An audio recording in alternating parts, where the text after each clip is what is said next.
Brooklyn, and heaven. they made the blues a legal crime. The devil had such a terrible time in Texas. Brooklyn, And heaven. Yippee-yi, yippee-yo for the Alamo, where the plains are a welcome mat. Yippee-yo, yippee-yi for the lucky guy who hangs his hat in a flatbush flat. You wanna meet an angel face? Why, angels live all over the place in Texas. Brooklyn and heaven.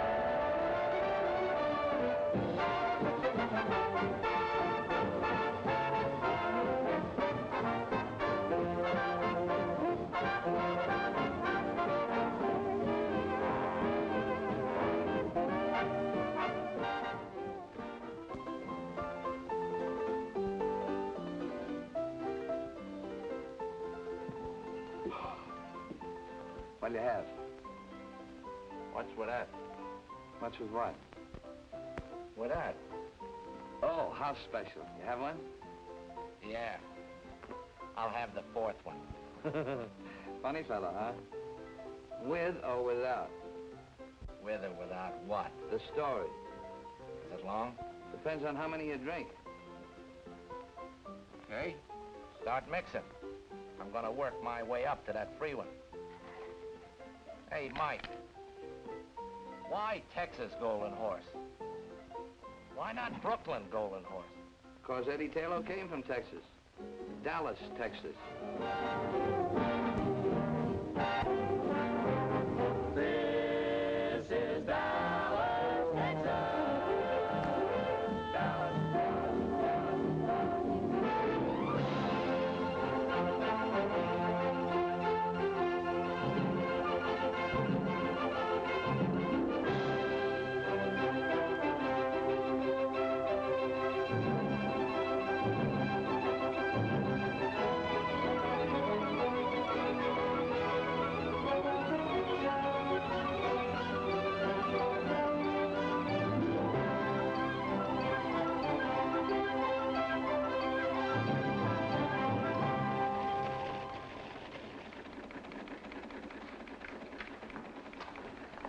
Boy.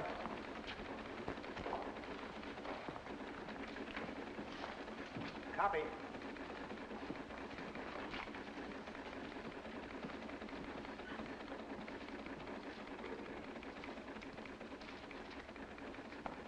Say, copy.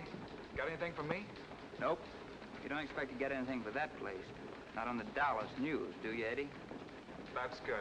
I'm kind of busy here anyhow. Who are you kidding? Copy. I'll see you.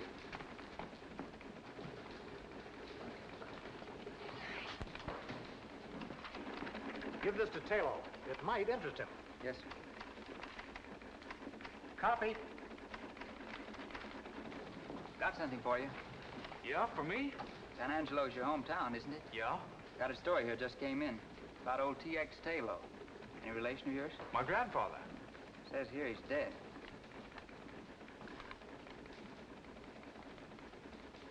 He was a very old man. Left an inheritance, huh? Yeah. His own private money belt and a couple of 1875 Colt revolvers. Well, he remembered me. I'd forgotten him. Seems he didn't believe in banks, so he left me $6,000 in cash in his money belt. Copy. I'll see you.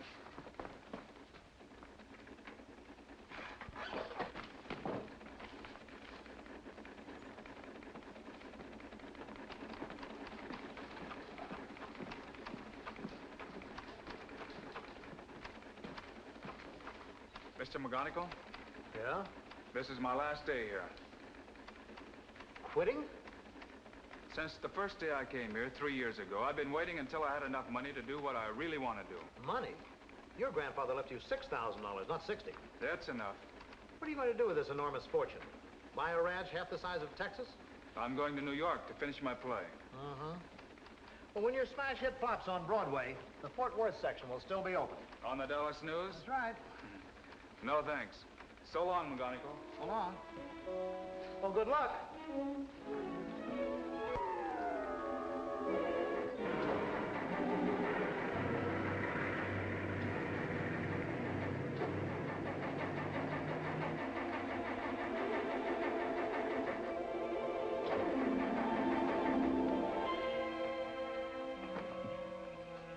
got off to a swell start.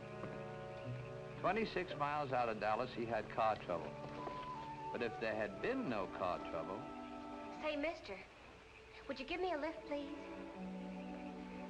I'm not very heavy. Where did you come from? I was asleep there beside the road, and then I heard you making all that noise.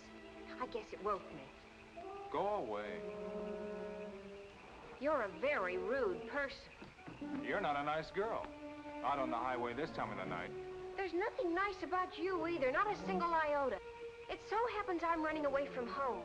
Some people do it in style, some have to do it my way. So for your information, I am a nice girl. And now, if you'll excuse me, good night.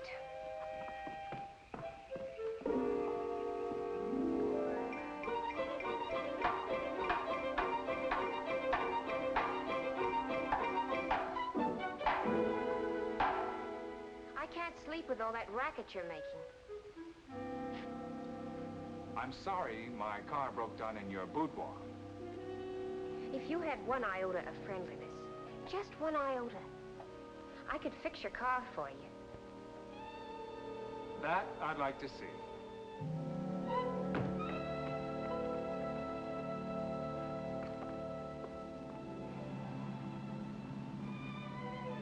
Thanks for fixing my car. You've already said that 4 times. I'm only trying to make conversation. Please don't exert yourself. I'm sure it must be very exhausting for you to try to be nice. I'm a fellow who's always been alone. Even when I work with others, I'm still alone. I'm not used to helping or being helped.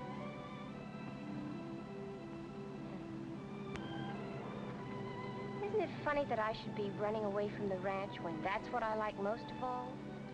What ranch? Oh, didn't I tell you? It's the family ranch in Texas. It's just outside of Calinamo City, and it covers about 115,000 acres. And you should see the horses we have. 2,800 of them, not counting the wild mares in their foals. Look, miss, I know Calinamo City pretty well. There isn't a horse ranch within 200 miles of that place, and we both know it. Yeah, but if there was such a place, wouldn't it be wonderful?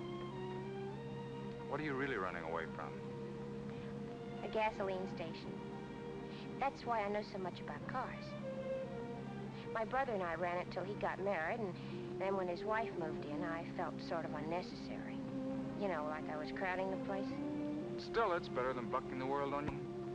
Unless you have a grandfather who left you a hunk of dough. All I have is a diploma from the correspondence school. It's a very attractive diploma, though, and it says I'm a perfect secretary. Shorthand, typing, and business management. You've got a job waiting for you someplace, huh? No, but I'll get one. And then when I've made enough money, I'll come back to Texas and buy myself a ranch with horses. Oh, the loveliest horses. You haven't told me anything about yourself. You've been awfully quiet. We interrupt this broadcast to bring you a very special bulletin. Red Carr is still at large. Red Carr, who robbed another bank in East Texas this morning, was last seen steaming away in a fast black coupe. Up to 10 minutes ago, he had not been apprehended. Special warning to anyone who might see him. Red Carr always carries at least 2 heavy caliber revolvers. Approach with caution.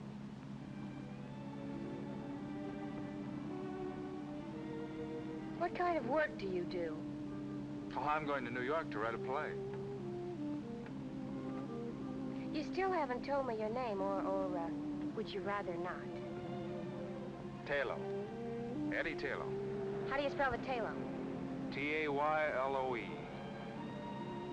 My name is Peruna Dunklin. I spell the Dunklin D-U-N-K. Watch out!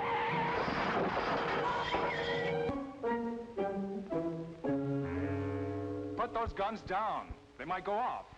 Thank goodness you've come out of it. I thought it was the sheriff and the posse. Sheriff? But it was only Mr. Tebow and the doctor. Now, think quick. They'll be in here in a minute. We'll use the name you gave me last night, Eddie Tayloe. That's what I've already told them your name is. Are you listening to me? I'm listening. My name is Eddie Tayloe. Good. And I'm your sister, Perry. My sister? It makes it look better. Red Carr wouldn't be riding around with his sister. What's Red Carr got to do with this? Who are you? Eddie Tayloe. That's fine. And don't worry about your money belt. I put it under the couch after Mr. Tebow helped me get you into bed last night. I'm getting out of here right now. What happened to my shoulder? You're lucky you're alive. I don't know. And who's this Mr. Tebow? This is his house. He lives here alone. His wife ran away with the dentist, but he doesn't care, he says, because now he doesn't have to pay the bill. Anyway, he helped me get you here after the accident. You remember the accident, don't you? Remember it. I'm still in it. It's getting worse. And we're so fortunate that Mr. Tebow didn't recognize you. Let's get something straight. I'm not Red Carr. Of course not. You're Eddie Taylor. We agreed on that, didn't we? It's not a matter of agreement. I am Eddie Taylor. And I'm your sister. I have no sister. You better have one if you know what's good for you. Hello, Doctor. Hello, Miss... Taylor. Perry Taylor. And, you're... I'm Red Carr. You've heard about me, Doc, haven't you? Why, everybody around these parts knows about Red Carr. What are you nodding your head for? Don't you believe I'm Red Carr, don't you? Yeah. And now, perhaps it would be better if I talk to the patient alone.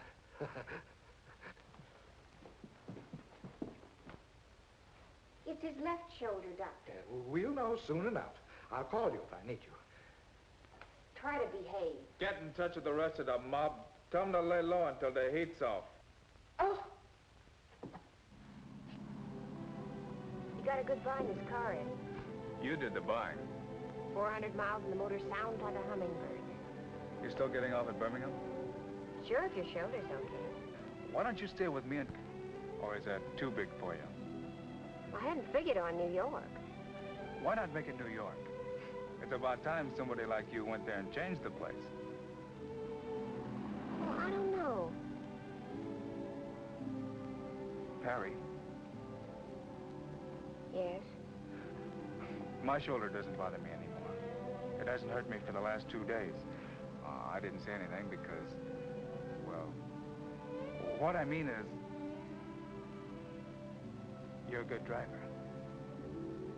You mustn't fall in love with me. Who said anything It would about... spoil everything. What makes you think I give up? You must admit there's always the possibility that you might want for us to become sweethearts. You admit that possibility? True? Well, you must fight that possibility. It'll be a struggle. A love affair at this time would interfere with my plans. You see, Eddie, I've always lived in a world of, well, call it make-believe. But one thing is a reality. I have a great capacity for love. For people. For all kinds of people. Oh, I could fall in love, but that would be selfish of me. I feel I sort of owe it to those people to kind of ration out my affections. So that's why you must deny yourself the prospect of loving me. When the time comes that I feel I've done all I can do for others, when that time comes, then perhaps we can sit down and talk things over. Goody. I don't care whether you're laughing at me or not. That's the way I feel about everything, and this is the first time I've had an opportunity to do anything about it. So please, be strong, show character, and don't fall in love with me. Perry, Yes? do me a favor. Good. Shut up.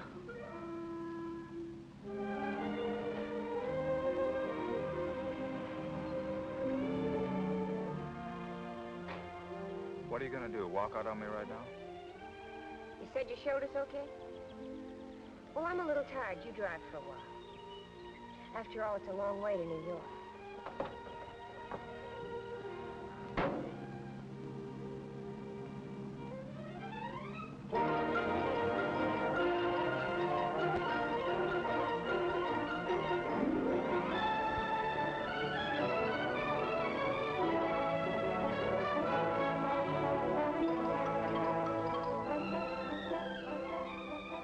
For 6 states, he talked his ears off.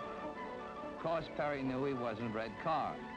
But she kept up a rack just for the fun of watching him blow his top. And all the time, he didn't know that she was giving him the needle. It's funny how some gals know just when to use reversed English.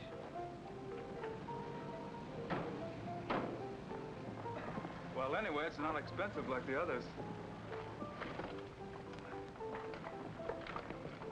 make a good hideout. For the last time, I don't need a hideout.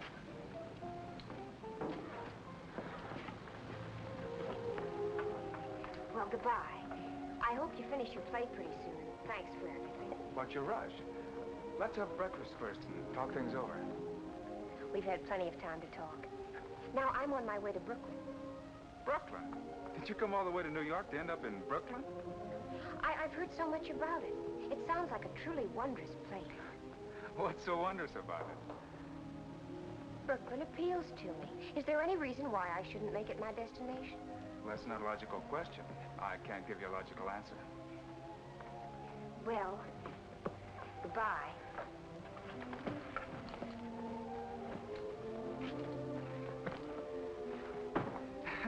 I hate to see you rush off like that. Eddie, you're being romantic. I give up. In plain and simple language, goodbye. Will you get in touch with me when you get settled? All right, Eddie.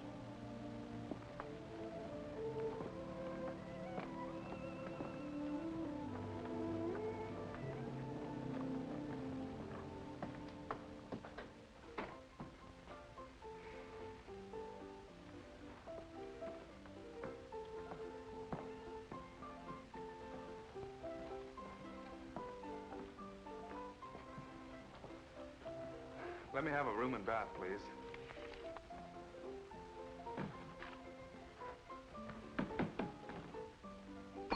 Hey. 105.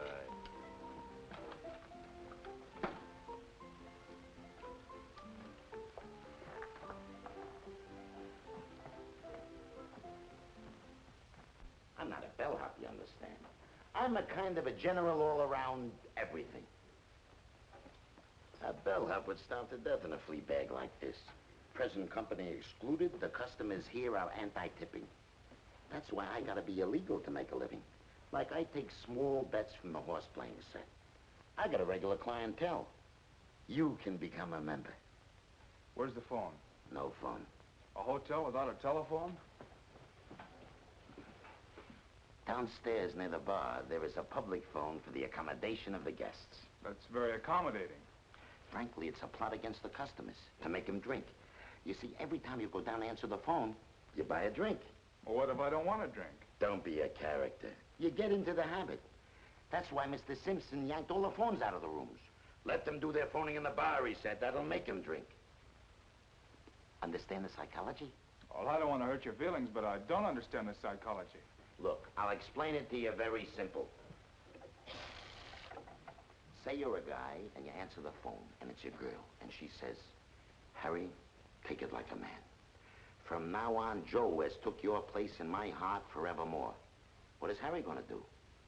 There is a bar, all laid out for him. Congenial company, and a bartender will listen to anything. What is Harry gonna do? Right. And it doesn't make any difference whether it's his girlfriend, or it's the boss, or even if it's the bookie trying to collect a bet. Good news or bad news, he's bound to take a drink. Sometimes to forget, sometimes to remember. And then there's the nervous type. He's got to have a drink before he answers the phone. This type... Maybe you don't have to work, but I do. A writer. Do you mind? A regular character. If anybody calls you... Nobody's gonna call me. But if I get a call from Brooklyn, and it's a girl, nobody's gonna call me. But if anybody does, I'll come up and get you. You don't have to worry about tipping me. I make my money illegal, but legitimate. Only, I gotta figure you out first. Yes? Yes. We'll do everything we possibly can. Goodbye. And now, Miss Taylor, what kind of room would you like and what district? You know the YWCA may not be able to find it for you. I'd like to live in the loft of a stable. A stable? Did you say you wanted to live in a stable? Yes, please. If it isn't too much trouble. You're aware that there might be horses in that stable? Oh, yes, of course. I'd favor a stable with horses in it. But if you can't find one with a horse in it, I'd still favor a stable, even if it was empty. Oh, well, now that makes it much simpler. I thought I hoped that I would be able to find such a place here. After all, this is Brooklyn, so naturally... Oh, yes, naturally. Naturally.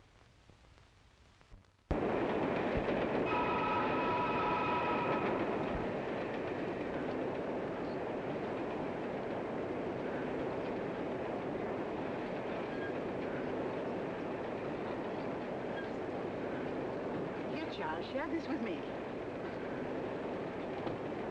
Thank you. Delighted, my dear, delighted.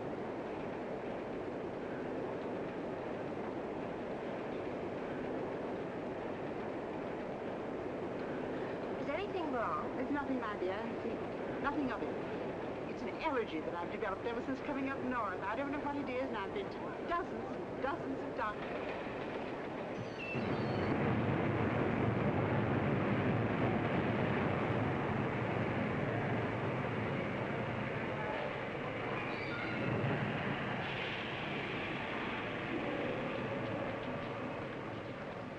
That wasn't a nice thing to do. My dear child, I am ashamed of myself. You'd never think I used to be able to empty a purse with a hand as light as a goose feather. You could have asked. I ask no one. And anyway, with my police record, I shouldn't even be seen on the streets. By the way, honey, before you call the coppers, would you treat me to a meal, a mere gesture? And I promised not to run away. I couldn't,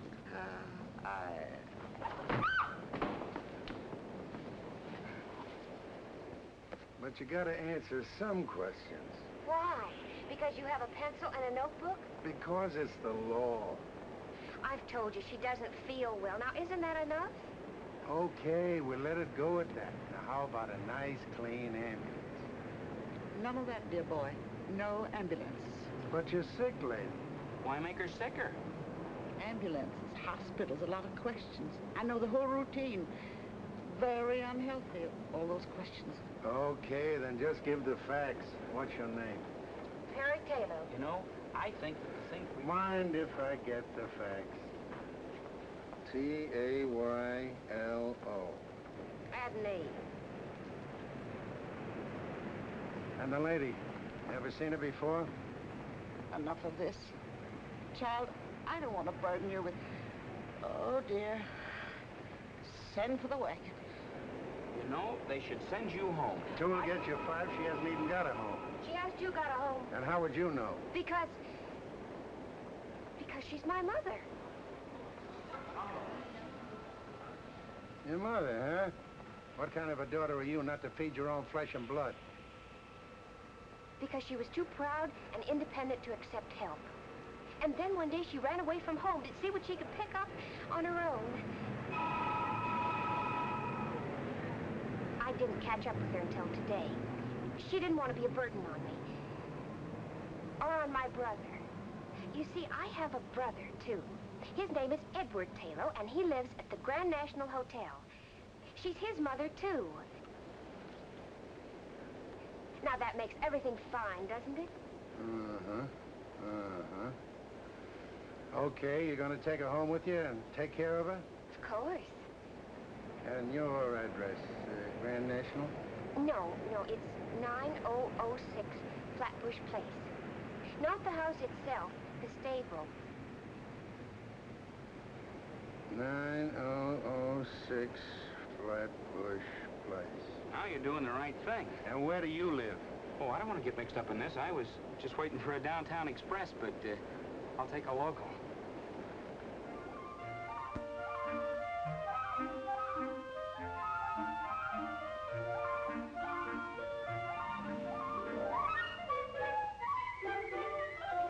Will one of you sweet girls please say something?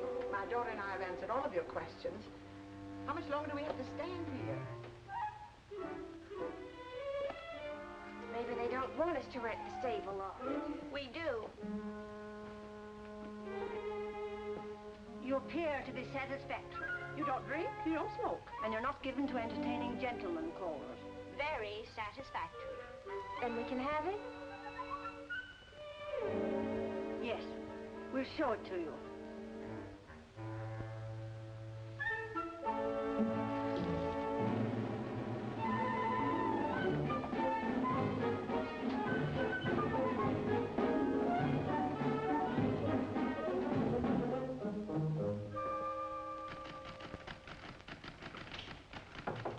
Come in. Telephone for you. For me? The police department. Well, it's a gag. Why should the police want me? Don't be disturbed, character. When the police use the telephone, it can't be anything serious. Maybe they just want you to identify a corpse. It's okay, you can go that way. We're informal here.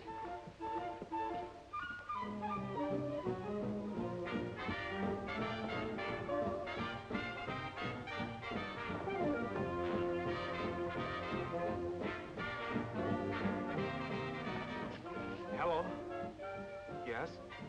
Well, this is Eddie Taylor speaking. My mother? Well, if my sister Perry told you that, you can take her word for it. Yes, sir. I'll see to it that my mother is properly fed from now on.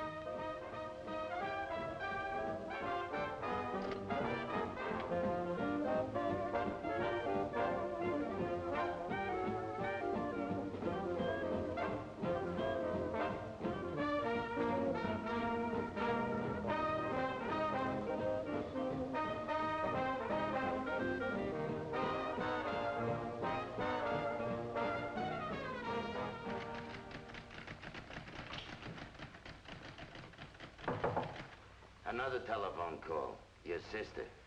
Tell her that I'll take it.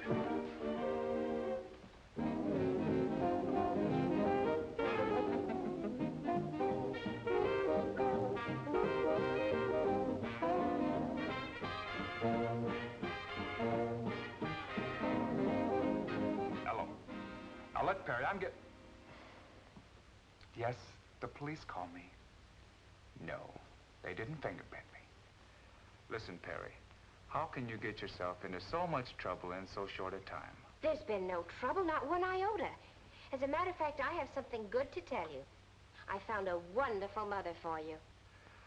But I don't want a mother. But Red Car needs a mother. Don't you understand the psychology? I don't care if Red Car needs a mother. I'm trying to write a play. All right, but don't get hysterical just because I was trying to help a nice lady who was hungry.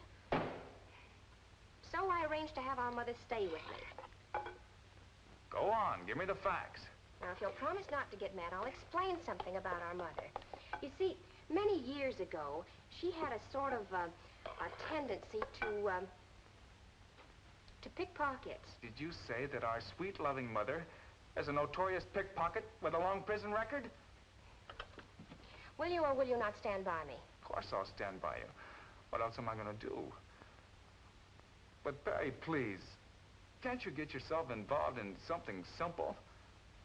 Like a triple murder. Oh, Eddie, I'm terribly sorry I've been such a burden to you.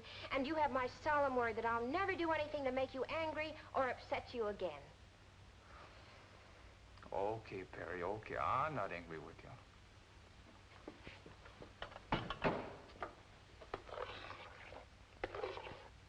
Hello? Hello, Perry? Perry? Hello? Hello?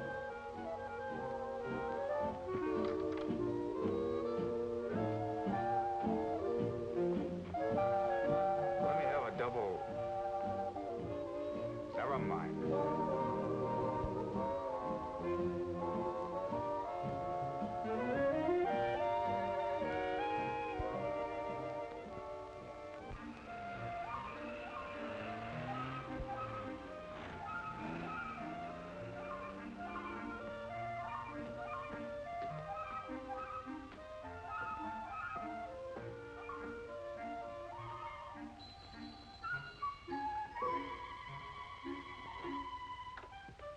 Yes?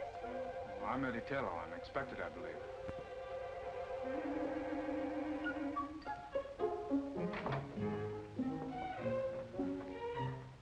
These are my sisters, Miss Pearl Cheever and Miss Opal Cheever. How do you do? He doesn't resemble his mother. He doesn't resemble his sister. No. I've taken after my father. Oh. We do not permit smoking here. I'm sorry. We're very disagreeable.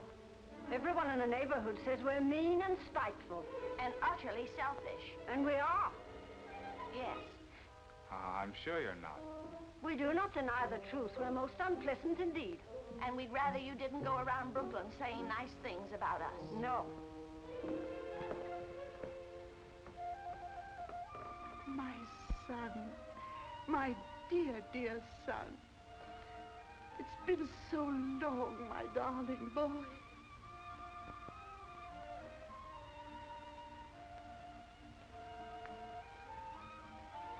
You may use the sitting room. Thank you, dear girls. Come along, my sweet. Remember, no smoking.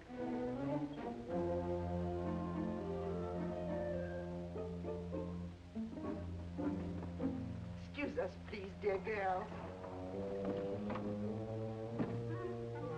You could have called me Mother. But I wanted to call you a lot of things.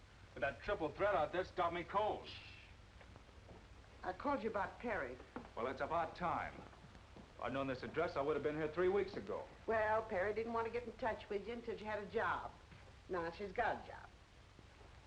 Why didn't she call me? Well, it's a strange kind of a job she's got, my boy. If this job is something you got her, if you're getting her mixed up in something crooked... Just look who's talking. I may have lifted a lever now and then, but I never pulled a bank job. But for Perry's sweet sake, your secret shall remain locked deep within my heart. What about Perry's job?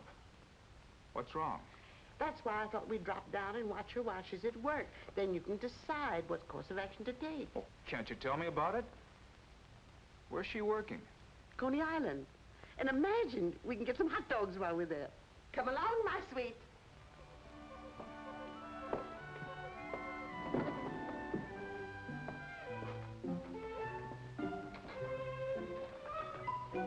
What time will you be back, Mrs. Taylor? Oh, in an hour or 2 or 3. And thanks for a most unpleasant time. You must come again, Mr. Taylor. Oh, I will. Anytime I want to get depressed.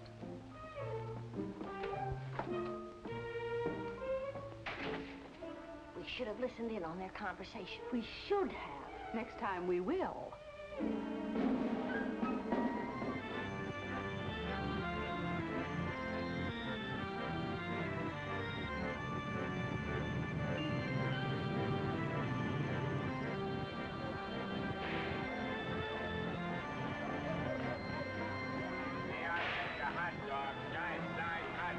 Coney Island special, 12 inches from head to toe. I'll have one. You'll have one what? Well, I was under the impression you sold hot dogs here. Well, speak up, buddy. I can't read your mind. Here, get your hot dogs. Everybody likes them. Only 10 to a customer. Mustard? No. Take it or leave it, buddy. In this business, we got a short season.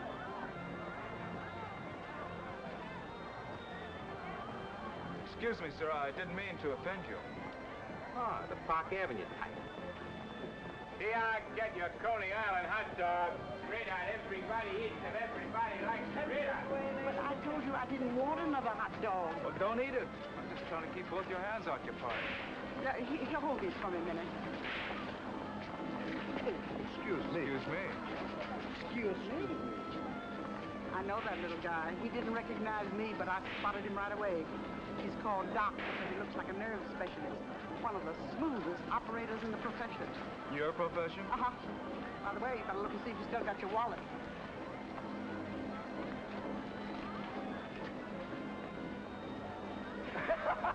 I knew he was lifting levels the minute he bumped into you.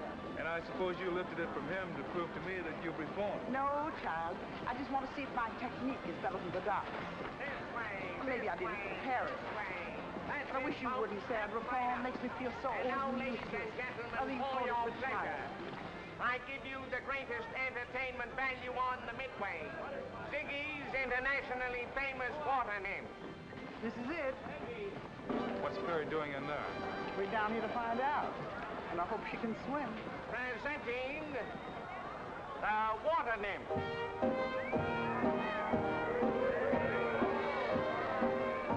There they are, everybody.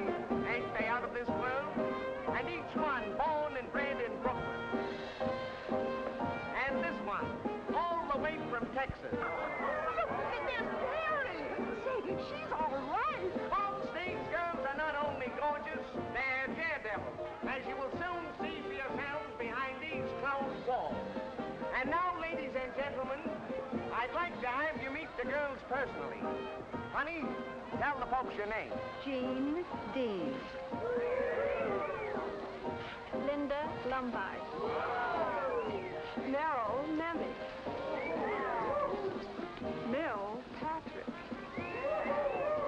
Joe Jordan. Jean Stratton. And you, honey. Hey, you. Hey, you. My name is Perry...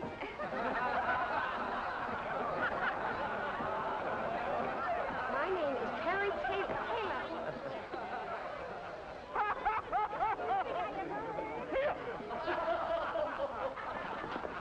Keep your hands off of her. Go away, Sonny. You bother me.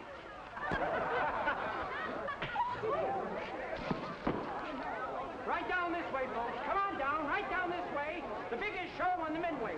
Come on down, folks. The biggest show on the Midway. The show is going on now. Right this way, folks. The biggest show on the Midway. See the fire eater, folks. Come on down, right down this way, folks. Come on down. Way. See Bajango, the beautiful Siamese temple dancer. Tickets right this way, folks. Go right in. Right over this way, folks. Get your tickets.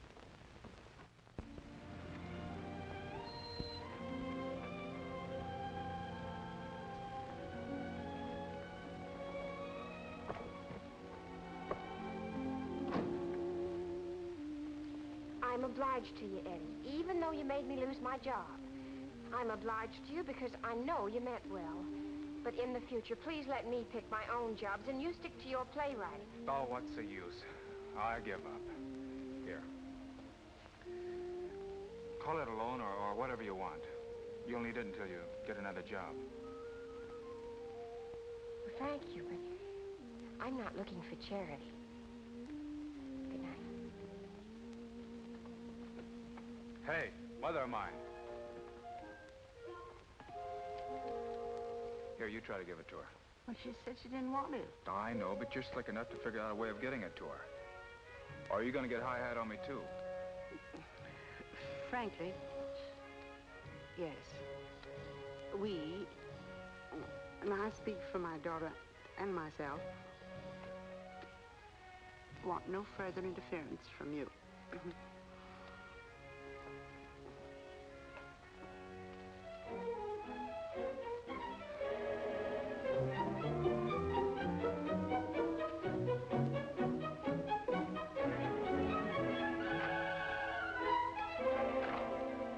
I told you, Mr. Acco never does musicals.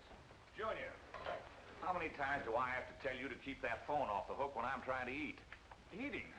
Yeah, I was having a little snack in there, but I've got a very sensitive stomach, and I can't eat a thing with the phones So ringing. you mean to tell me that you've been eating all the time I've been waiting?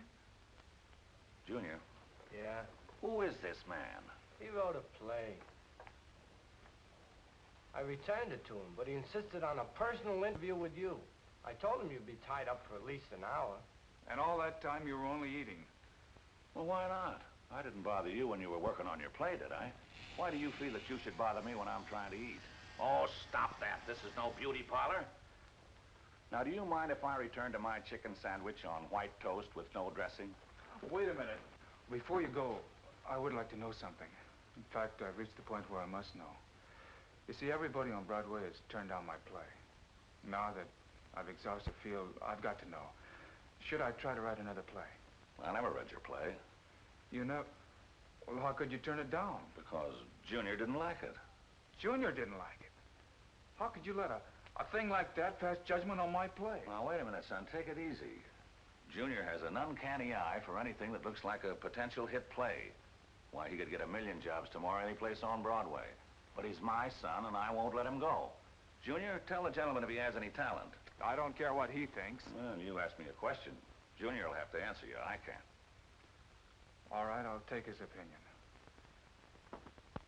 So, Eddie asked Junior. But even Junior didn't like it. Nobody liked it. Eddie was a bust. When I met up with him, Eddie had fire coming out of his eyes and smoke coming out of his ears. Hold it, Mike. You better hitch up that third horse.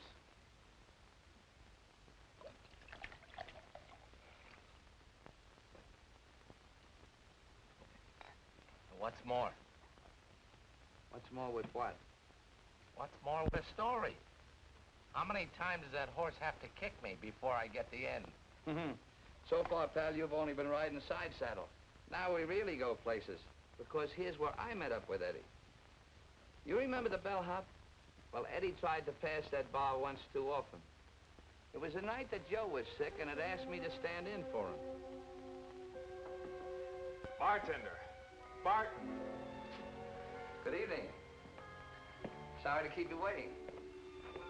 Was just getting ready to close up. Okay, what do you have? Poison.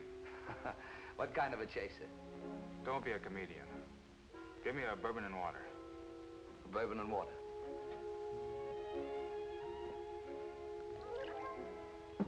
You can call me Mike.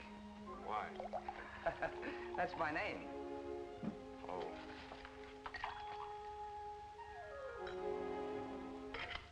I want a bourbon. Yeah, I know. But I want you to try one of these. It's a little concoction of my own. Look, I ordered a straight bourbon. Yeah, I know. But just try one of these.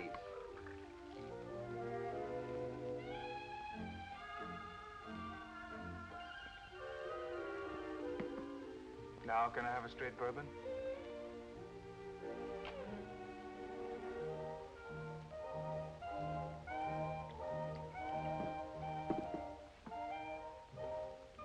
Good, huh? What do they call this drink? Golden Horse. Okay, Mike. Let me have another golden horse.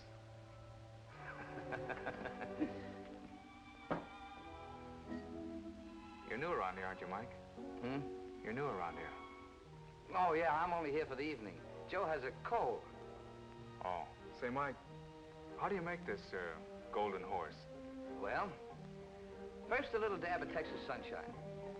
Then some rain. A little hail. Gotta have some hail. Some snow.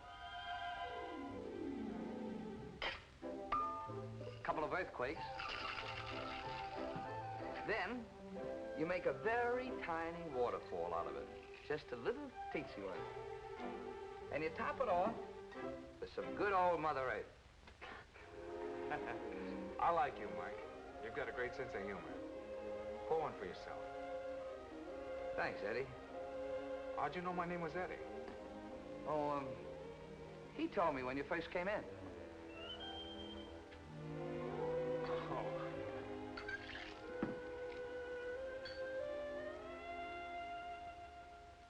Eddie really tied one on that night.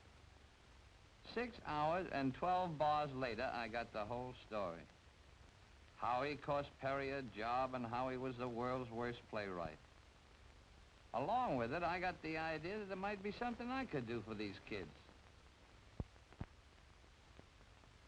The smart thing first. Got Eddie sobered up the easy way. Flat on his back in Prospect Park.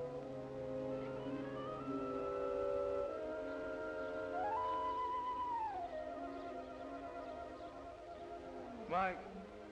Mike? How is it, Eddie? New world's record for a hangover. Well, the Turkish bath ought to help you a lot. There's one near here, too. Best Turkish bath in Brooklyn. Brooklyn.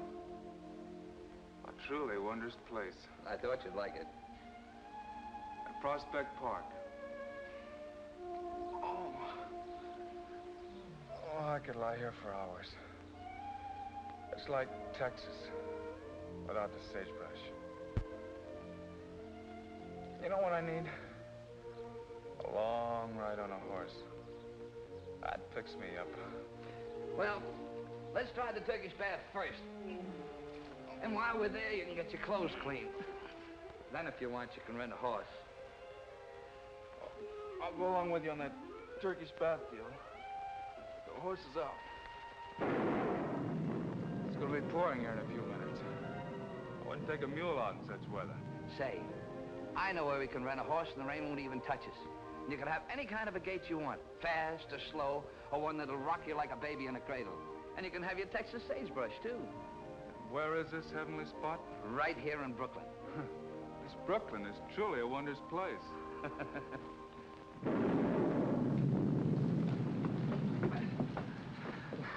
The Turkish bath was one thing, but this I don't believe.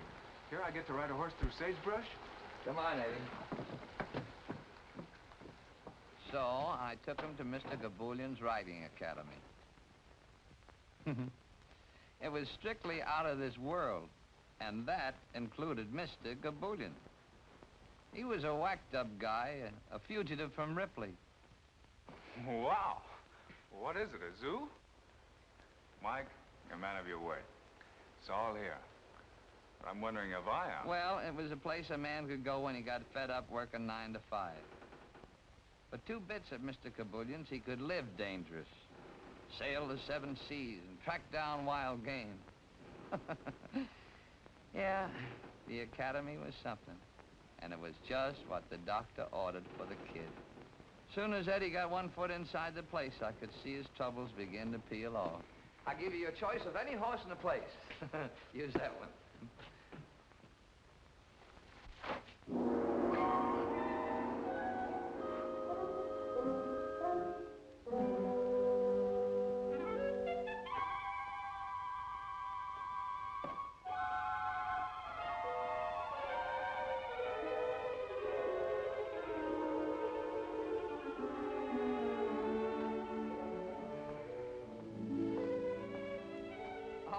Mr. Gaboulian. Sorry to disturb you. Meet my friend Eddie. Eddie and I want to ride your horses. Excuse, please, gentlemen. The rain was so heavy, so I think nobody comes. So I have me sleep in the house on the elephant. Excuse, gentlemen, please. Please. What's he doing up there? Huh?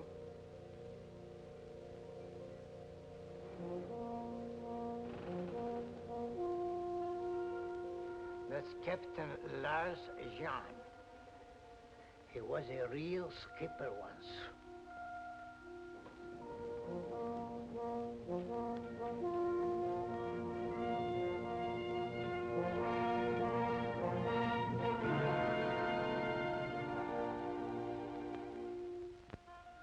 That boat teaches you not to become seasick, huh? I guess so.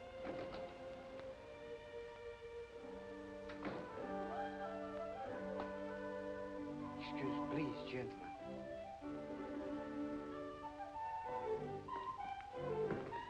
Boy, I've seen some gems in my life. This is really a beaut. Good afternoon, Mr. McWhirter. Good day to you.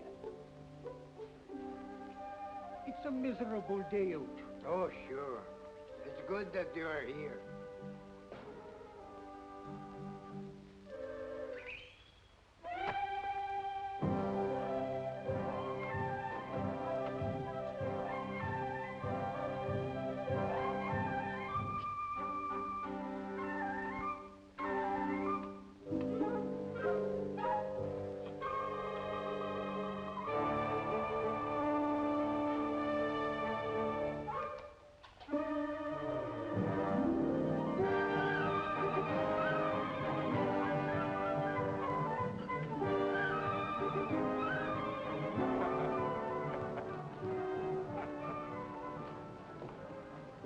Mr. Robert Bruce McWhirter. He owns a nice bird store on Fulton Street. So every day he rides the camel.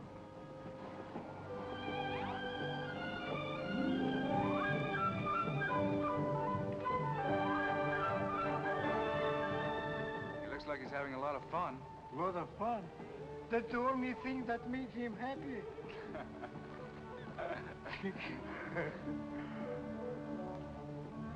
Now, this is to start. When you like it fast, move forward. Boy, Perry would really love this. She'd go crazy for this machinery. Hey, Mike, look at me. I'm right across West Texas. Come on. Oh, go ahead. Oh, you're good.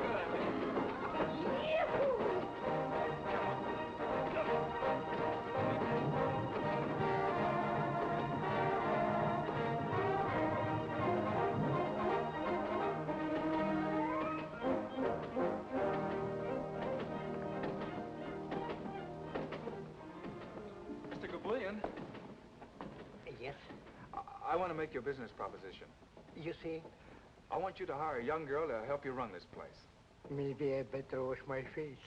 My eyes, maybe they are open, but my mind is still asleep. Excuse me, please. Mr. Gabulian. Yes? She'd be wonderful for you.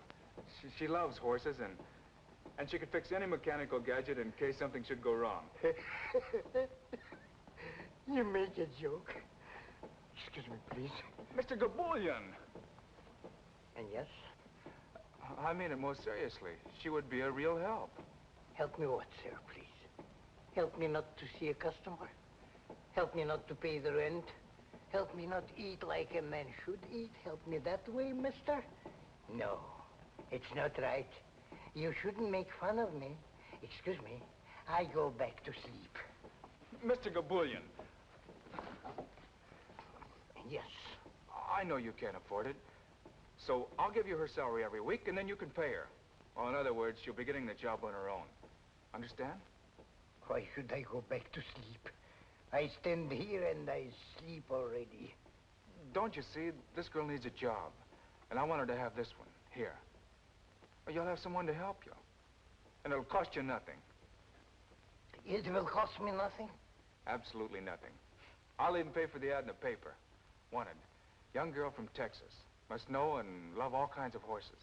Must be honor graduate of correspondence course. Now remember, the only one you hire is Perry Taylor. Perry Taylor? I'll write it all out for you later. What have you got to lose? Just think, Mr. Gabulian, you can sleep as much as you want. I think it over. What is there to think about? Nothing. Only it makes it sound like better business. So I think it over for a minute, please. Then I give you my answer, which will be yes. Swell. Now, we each put in a nickel to begin with.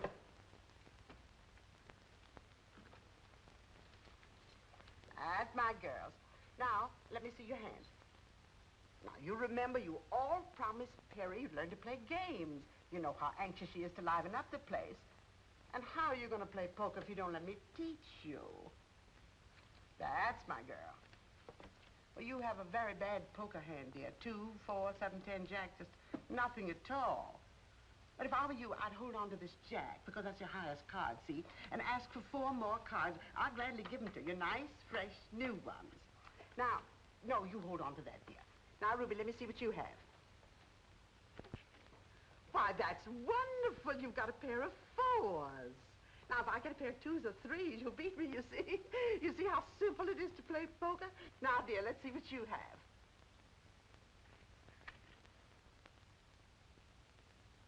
Oh. Well, you have a very good hand, dear. 3 queens and a pair of aces. Very good hand indeed. Poker, one must always try to improve one's hand.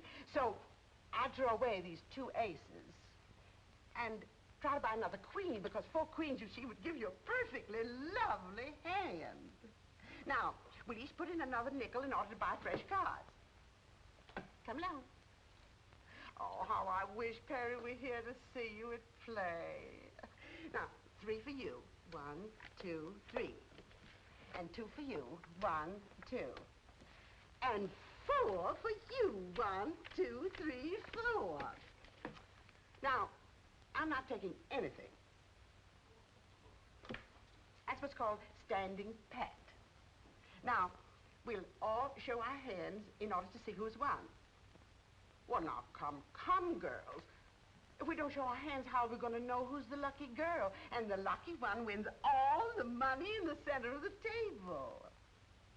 Now, I have a straight. 5, 6, 7, 8, 9. Now, you remember what I told you about a straight? I'm going to be awfully hard to beat. Awfully hard. But that's the game of poker for you. That's what makes it so terribly exciting. Now, let's see, dearest, what you have. Come along. Oh, you poor, unlucky thing. I haven't got anything. Not even a pair. Now, let's see what you have, dear. Well, you still have only a pair of 4s. That doesn't beat a straight. Now, dearest, let's see what you have.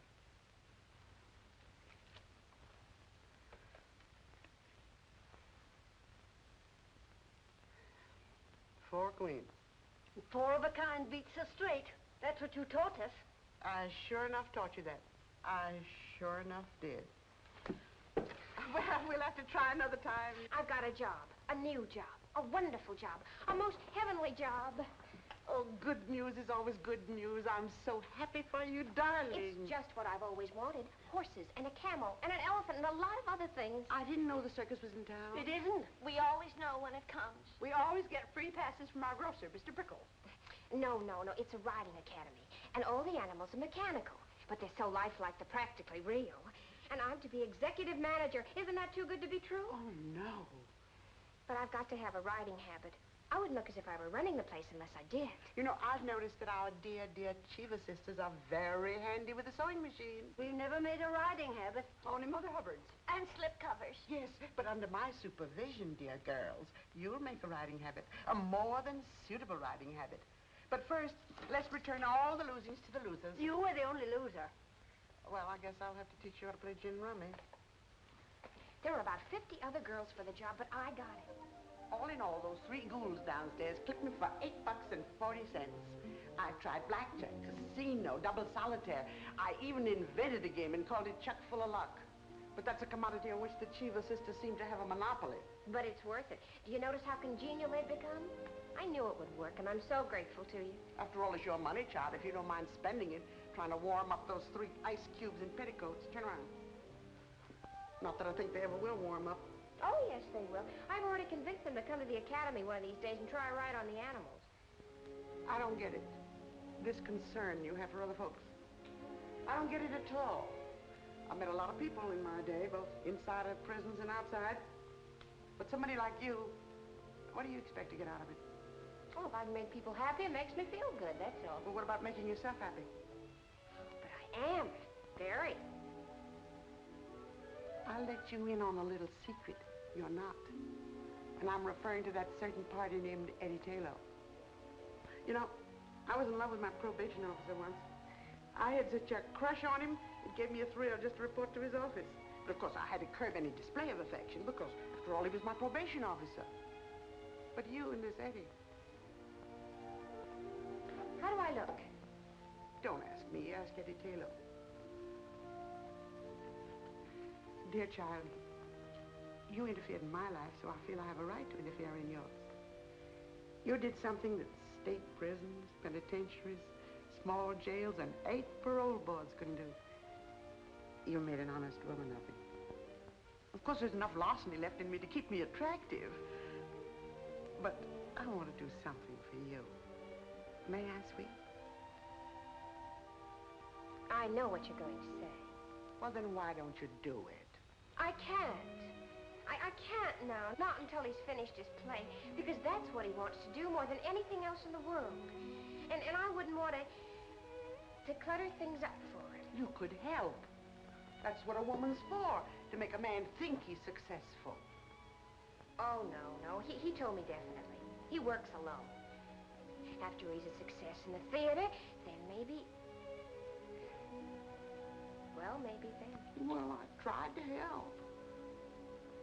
But you have. If I were certain, if I were really certain that Eddie wanted me, you know what I mean. Well, the least you can do is to call up that idiot and tell him you're working and where. I'll do it. I'll do it right now. Do you think he'll like me in this outfit? Well, I don't know about him, but a normal male, well, a normal male would be very normal about it. Eddie.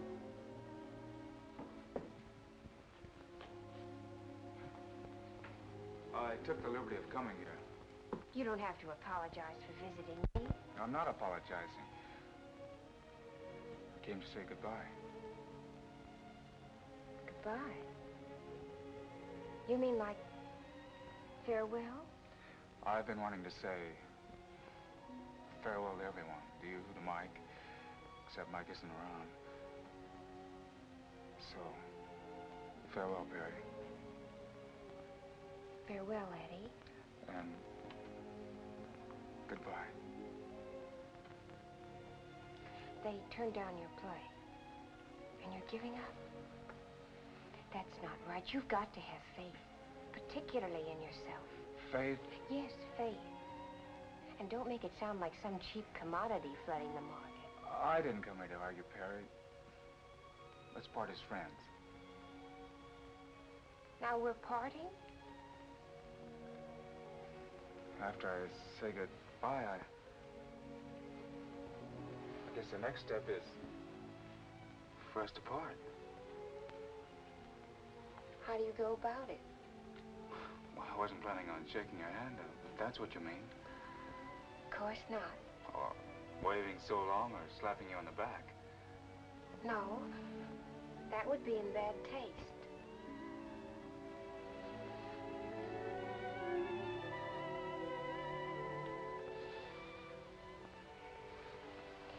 You may fall in love with me now. Thanks. Mr. Gabulian. Yes? I have figured out just how this business should be run. You see? I've made a graph according to seasonal changes. Excuse, please, I go back to sleep. And Mr. Gabulian. Yes? I have made a very detailed study as to why business has been bad up till now. A study she makes. It's easy like pie. When nobody comes in and uses the machine, then business is bad. So far, 6 months, 1 people, 3 people come in, so I know business is bad. I know it, Mrs. Gabulian knows it, and all my relations know it. Now she comes and makes it with pen and paper and tells me that business is bad. Big surprise. Excuse, please, I go back to sleep. He's upset because I had him print up 1,000 handbills to advertise the place. Mandy's going to give them out in various sections of Brooklyn. You think that'll help, huh? Oh, yes. The point is, so few people really know about the Academy. All we have are 2 regulars, like Captain Jean over there and Robert Bruce McWhirter, who comes in every day to ride across the track. Is he still at it? Huh? How did you know about him? I think I'll take a pony ride. Why, Mr. McWhirter, are you going to take another ride today? Indeed I am. I've been feeling restless all day, and I thought, if no one else is going to use it... Oh, no, Mr. McWhirter. That camel is yours. Thank you.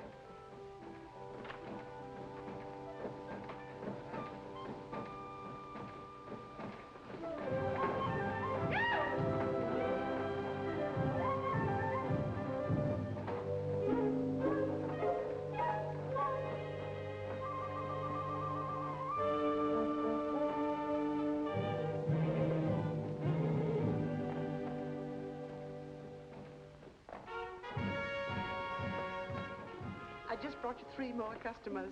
All right, girls, come in. They were a little unwilling at first, but here they are. Oh, I'm sure you'll all have a perfectly wonderful time. Why shouldn't they have? I just taught them how to shoot craps. They won close to $6 from me, and the dice were loaded.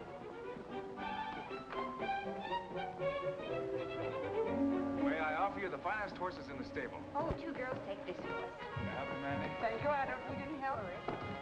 It's cheaper. Come on over. Stir up. Up you go.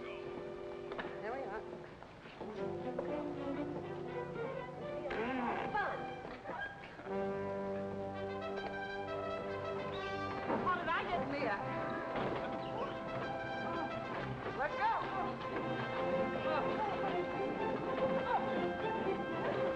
Yippee!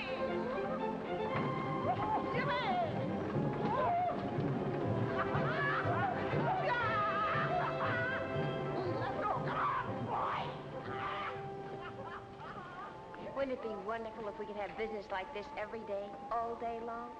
Then you'd be completely happy, huh? Almost, Eddie. If only Gabulian would change the name of the place. Yeah, that's a good idea. I've got a name for you. The Golden Horse Academy. The Golden Horse Academy. It's perfect. It'd be a good name for a ranch, too. Let's figure it out.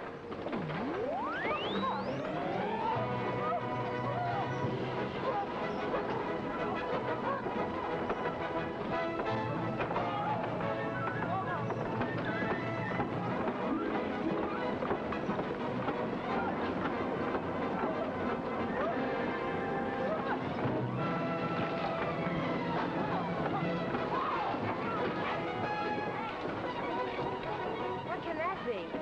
Maybe they're using too much juice. It could be an overload. You do something. You hear me, Mr. Napoleon? You do something right now.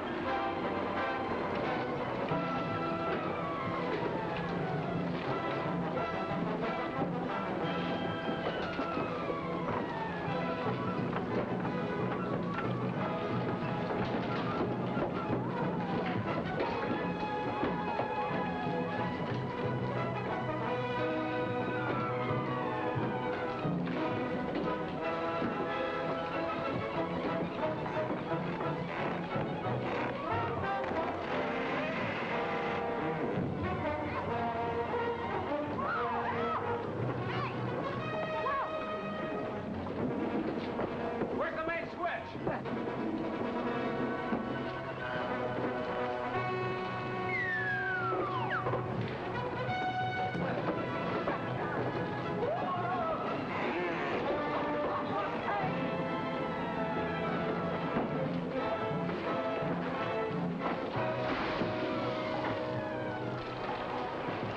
Ship ahoy! The main switch. Tell me where it is. The switch. The master! Hey! Man the lifeboats! You landlubber scum of the wharfings! Heading for Davy Jones' locker!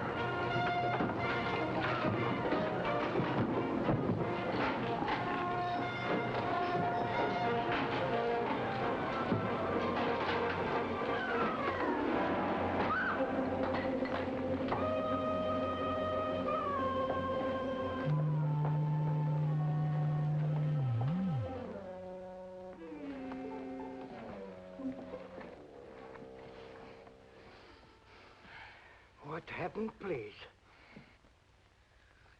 What a ride. Too much business. Just too much business. Yes.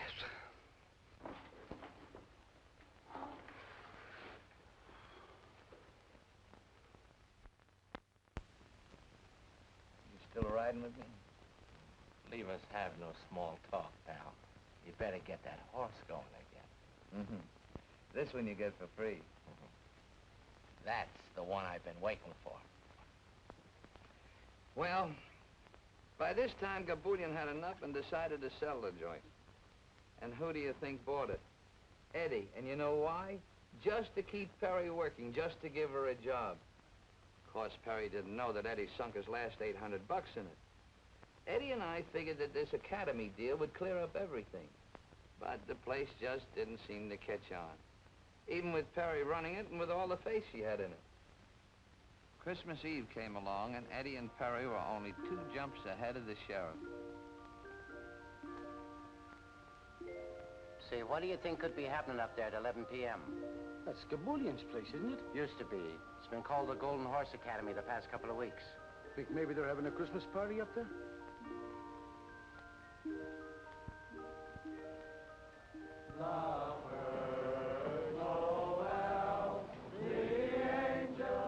We had a big party.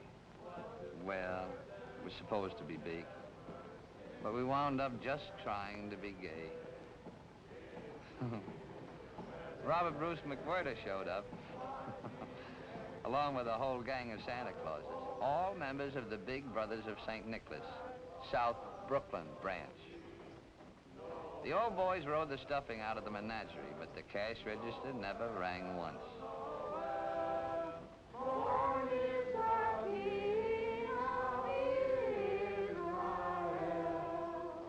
Then Officer Carmody came in. Well, Merry Christmas, Marcus. I'd like to have you meet my friends Perry and Eddie. How do you do? How do you do, Marcus? I said I'd like to have you meet my friends, Perry and Eddie. Oh, how do you do, and a very merry to you. I've noticed the lights up here ever since I've been on duty, but I did nothing about it. That's right. Tonight's the night for leaving people alone. Yet, then I see what looks to me like a crowd of Santa Clauses come into this building. I follow them in. Get the point? Oh, great work. When I saw his eyes pop at the place jumping with Santa Clauses, something snapped in my noggin. Strange, yes. But nothing that would make me report this incident to headquarters. You see, Christmas Eve is a night for leaving people alone. What do you mean there's nothing wrong? How would it look if a passerby saw them come in and reported it to your superior officer? How would you look if you said you didn't think it was important enough to call the station when you saw a horde of Santa Clauses come in here and take over the riding academy at this time of night? You think I ought to check with the sergeant? Is that the sort of thing that happens to you every night? But this is Christmas Eve. Well, does that explain the situation as far as an officer of the law is concerned? Don't let anyone leave.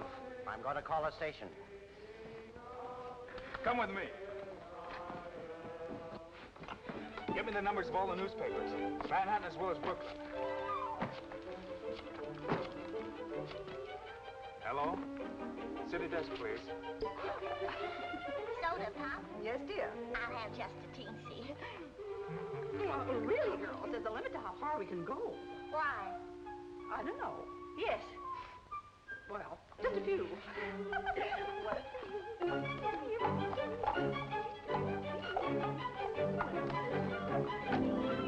Sure you're not drunk, Comedy? All right, I'll check on it. I'll check on you at the same time. Sure there's a story in it. Sounds like a lot of human interest. I'll send a man over. Right. Well, if you won't help me, I'll call the police commissioner. I tell you, he does this every Christmas Eve, but he always gets home in time for dinner. Something must have happened to him. Here's a newspaper in the Bronx. Well, give it to me. We want complete coverage. 50 Santa Clauses? This time of the night? Have you got the address? Yes, Alice, I've already called the police. Oh, you have too? But what could have happened to them? We just got a tip about 100 Santa Clauses, all drunk, running wild someplace in Brooklyn. Yes, lady, I got all that. Now, how was your husband dressed? Oh, like Santa Claus, huh? Maybe he got stuck down the wrong chimney. Now, look, lady, don't take it so serious. We'll find your husband, all right. No sense of humor. Gin.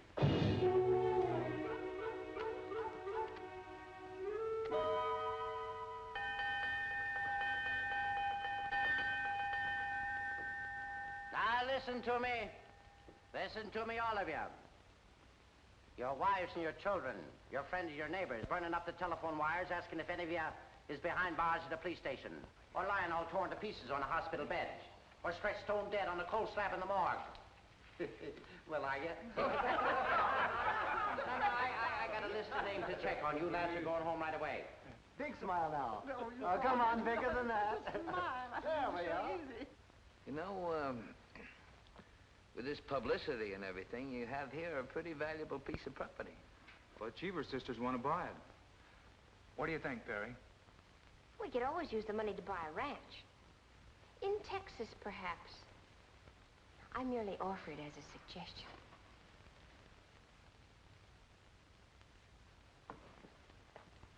We'll raise herds of golden horses, Eddie. Real golden horses. Maybe 50 of them to begin with. And a lot of little golden coats. 100 golden horses, Perry, to begin with. And after that, well, maybe many more.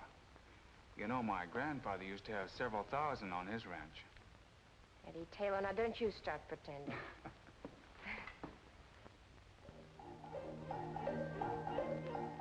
And so, Eddie and Perry got their ranch, which is what they both wanted all the time. Now, in Texas, babies come on golden horses. None of that stalk business in Texas, no, sir. And that whole ranch was loaded with golden horses.